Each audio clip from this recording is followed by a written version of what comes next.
سن 55 ہجری میں 55 ہجری میں، یعنی یزید کو تخت پہ بٹھانے سے 5 سال پہلے مدینہ منورہ جا کر، یہ معاویہ بن ابی سفیان، اب آپ کو کہنا پڑ رہا ہے مجھے، معاویہ بن ابی سفیان مدینہ منورہ جا کر امام حسین علیہ السلام سے ملاقات ہوئی تو براہ راست فیس ٹو فیس کہتا ہے کہ آپ کا کوئی ویلکم نہیں ہے، آپ کو کوئی مرحبا نہیں کہا جائے گا، اے حسین ابن علی تیری مثال، معاذ اللہ ان کے الفاظ جو ہے، تیری مثال ایسی ہے جیسا اونٹ بڑھیا ہو گئی اور اس کا خون پتلا ہو گیا، عن قریب اس کو ذبح کر دیا جائے گا۔ یہ ڈائریکٹ دھمکی فیس ٹو فیس معاویہ بن ابی سفیان، اٹھائیے پڑھیے الکامل ابن اثیر کو اٹھا کر پڑھیے آپ، ڈائریکٹ فیس ٹو فیس امام حسین کو دھمکی دے رہے ہیں۔ اگر یزید قتل کیا ہے تو یزید بعد میں قتل کیا، دھمکی کس نے دیا تھا، پروگرام کس نے بنایا تھا؟ معاویہ بن ابی سفیان نے ڈائریکٹ کہا ہے امام حسین کو کہ تیرا خون کیا کہتے ہیں پتلا ہو گیا، اس اونٹنی کی طرح ہو گیا جس اونٹنی کا خون پتلا ہو گیا، اور جب اونٹ وغیرہ کا خون زیادہ پتلا ہو جاتا تو پھر وہ زیادہ کام کے نہیں ہوتے، تو خود سے مرنے سے پہلے اس کو ذبح کر دیا جاتا ہے تاکہ گوشت حلال ہو جائے اور کھانے تو کام میں آ جائے، خود سے مر جائے تو مردار کا گوشت حلال نہیں ہوتا، تو اونٹ کو کاٹ دیتے تھے جب اس کا خون پتلا ہو جاتا۔ تو تیری مثال اس اونٹ کی طرح ہو گئی، اونٹنی کی طرح ہو گئی جس کا خون پتلا ہو گیا اور عن قریب ذبح کر دی جائے گی۔ انا للہ و انا الیہ راجعون۔ آپ کو جو ہے ان کی حکومت آپ کو اچھی لگی؟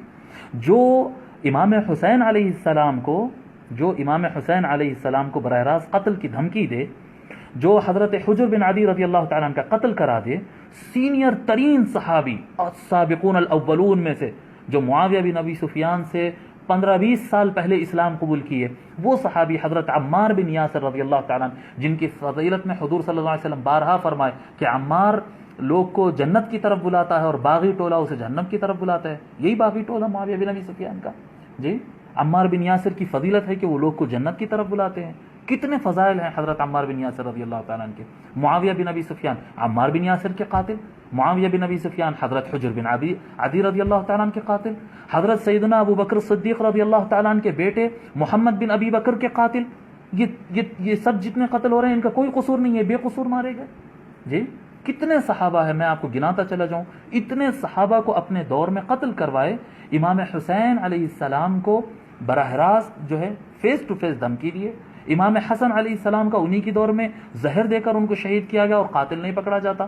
آج یہی نہیں ہو رہا ہے ہندوستان کے اندر، مودی سرکار کے اندر جو ہے معصوم لوگوں کا قتل کر دیا جاتا ہے اور قاتل نہیں پکڑا جاتا، نہیں ہو رہا ہے۔ بس یہی دور تھا، وہ بھی یہی دور تھا، یہ چھوٹا ظلم کا دور تھا، وہ بڑا ظلم تھا۔ یہاں پر غریب اور مسکین اور جاہل لوگ کو مارا جا رہا، وہاں پر عالم اور اکابر صحابہ اور اہل بیت کو اس کے ساتھ دشمنی نبھائی جاتی تھی۔ جی، آپ خلال کا قول نقل کر رہے ہیں، اگر آپ خلال کا قول نقل کر رہے ہیں تو حضرت ابو بکر الخلال رضی اللہ رحمۃ اللہ علیہ کا یہ قول بھی آپ نقل کر دیں۔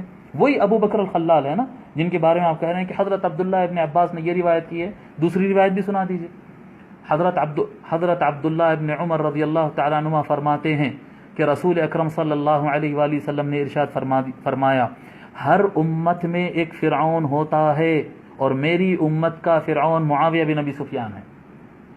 میں اس روایت کی صحت، ضعف، موضوع وغیرہ یہ چکر میں جانا نہیں چاہ رہا ہوں، میں صرف آپ کو یہ سمجھانا چاہ رہا ہوں کہ جو خلال کا آپ حوالہ دے رہے ہیں کہ انہوں نے عبداللہ ابن عباس کے قول تعریف میں نقل کیا ہے، وہی حضرت ابو بکر الخلال رحمۃ اللہ علیہ اپنی کتاب میں یہ بھی نقل کرتے ہیں۔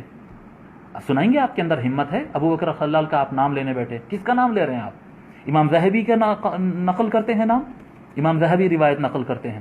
جی، فرماتے ہیں حضرت مقدام رضی اللہ تعالی عنہ، کیا کہتے ہیں، معاویہ بن ابی سفیان، عمر بن الاسود اور اسد خاندان کا ایک اسدی تھا جو معاویہ بن ابی سفیان کا خاص آدمی تھا، اسدی ان کے ساتھ تھا۔ یہ تینوں چاروں کی ملاقات ہوئی، جب گفتگو ہوئی تو معاویہ نے حضرت مقدام رضی اللہ تعالیٰ عنہ کو اطلاع دی۔ یہ امام ذہبی نے سیر اعلام النبلاء میں، امام ذہبی کا آپ نام لیا نا، یہ روایت امام ذہبی نقل کر رہے ہیں، سنو، اور اسی کتاب میں سیر اعلام النبلاء میں فرماتے ہیں کہ معاویہ بن ابی سفیان نے کہا مقدام رضی اللہ تعالیٰ عنہ سے کہ امام حسن انتقال کر گئے، امام حسن علیہ السلام رسول اللہ صلی اللہ علیہ وآلہ وسلم کے نواسے انتقال کر گئے، انتقال ہو گیا۔ تو حضرت مقدام رضی اللہ تعالیٰ عنہ انا للہ و انا الیہ راجعون یہ کب پڑھتے ہیں؟ جب مسلمان پر مصیبت آتی ہے، اذا اصابتهم مصیبۃ قالوا انا للہ و انا الیہ راجعون۔ مصیبت آتی ہے تو مسلمان یہ پڑھتا ہے. جب امام حسن علیہ السلام کے انتقال کی خبر سنے تو حضرت مقدام رضی اللہ تعالیٰ عنہ انا للہ و انا الیہ راجعون پڑھے. تو معاویہ بن ابی سفیان کہتے ہیں کہ آپ انا للہ و انا الیہ راجعون پڑھے. اتراہا مصیبہ، آپ کو لگتا ہے کہ یہ کوئی مصیبت ہے؟ اللہ، امام حسن کی شہادت ان کو مصیبت نہیں لگ رہی ہے. عام مسلمان کے انتقال پر انا للہ پڑھتے ہیں، امام حسن کے انتقال پر انا للہ پڑھے تو معاویہ کو اعتراض ہوا اور اتراہا مصیبہ، کیا لگتا ہے آپ کو یہ کوئی مصیبت ہے پڑھنے کے لیے؟ حضرت مقدام نے کہا کیوں نہیں، وقد وضعہ رسول اللہ صلی اللہ علیہ وآلہ وسلم فی حجرہ، کیوں مصیبت نہیں ہوگی؟ حضور صلی اللہ علیہ وآلہ وسلم ان کو اپنے گود میں بٹھائے، وقال هذا منی وحسین من علی، اور حضور ان کو امام حسن کو اپنے گود میں بٹھاتے اور کہتے کہ حسن مجھ سے ہے اور حسین علی سے ہے، کہتے تھے. جس کا مقام حضور صلی اللہ علیہ وسلم فرماتے کہ حسن مجھ سے ہے، ان کا انتقال مصیبت نہیں ہے. تو معاویہ بن ابی سفیان اپنے خاص آدمی سے پلٹ کر کہتے ہیں فقال للاسدی، اسدی سے کہتے ہیں پلٹ کر ما تقول انت، اسدی تو بتا تو کیا کہتا ہے؟ تو اسدی کیا کہتا ہے معلوم؟ یہ معاویہ کا خاص آدمی، جمرۃ اطفأها اللہ، جمرۃ اطفئت، یہ بعض روایتوں میں جمرۃ اطفأها اللہ کیا الفاظ ہے. یہاں پر امام ذہبی کے الفاظ ہے کہ انگار کا ڈلہ تھا بجھ گیا. امام حسن علیہ السلام کو کہہ رہے ہیں، امام حسن علیہ السلام کو معاویہ کا خاص آدمی معاویہ کے سامنے یہ بیٹھ کر کہہ رہا ہے کہ جمرۃ اطفئت، آگ کا ڈلہ تھا بجھ گیا. انا للہ و انا الیہ راجعون. ہونا کیا تھا؟ آپ یہ جو آج کے لوگ کہہ رہے ہیں کہ نہیں معاویہ کو بڑی اہل بیت سے محبت تھی، بڑے امام حسن کی تعریف کرتے تھے، تو اٹھ کر حضرت امیر معاویہ اٹھ کر وہ اسدی کو 2 تھپڑ مارنا تھا، جیل بھیجنا تھا اس کو. جی، جن کو حضور صلی اللہ علیہ وسلم نے جنت کے جوانوں کا سردار کہا، اس کی ان سے متعلق آپ ایسی بات کہتے ہیں؟ جیل بھیجنا تھا؟ نہیں. جی، فقال المقدام